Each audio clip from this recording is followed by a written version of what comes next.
কালকের দিনটা বাকি দিনগুলোর তুলনায় খুব স্পেশাল ছিল।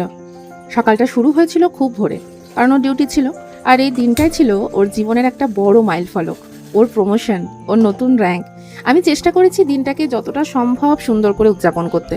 তবে আমার কাছে এই সেলিব্রেশন শুধু শুভ্রর একার ছিল না, ছিল মামনি, বাবা, দা ভাই, দি ভাই, পুরো পরিবারের। কারণ 2013 সাল থেকে ওর সঙ্গে সঙ্গে তারাও প্রতিটা ত্যাগ, প্রতিটা অপেক্ষা, প্রতিটা কষ্ট সমানভাবে বহন করেছে। একজন সোলজারের সাফল্য কখনো শুধু তার একার নয়, তার পেছনে থাকে পুরো একটা পরিবার, যারা নীরবে অসংখ্য ত্যাগ স্বীকার করে। ছোট ছোট কত অনুষ্ঠান, কত উৎসব, কত আনন্দের মুহূর্ত, সবকিছুতেই নিজের মানুষটাকে তারা পাশে পায় না। অপেক্ষা করতে হয়, মানিয়ে নিতে হয়, মনে মনে বলতে হয় এখন না হয় পরে হবে, যখন ছুটি পাবে তখন না হয় একসাথে উদযাপন করব।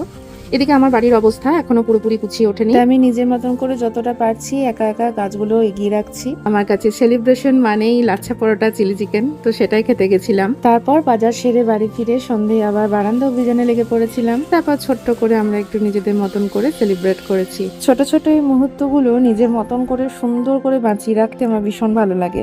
সবাই ভালো থাকবেন, সুস্থ থাকবেন। জয় জগন্নাথ।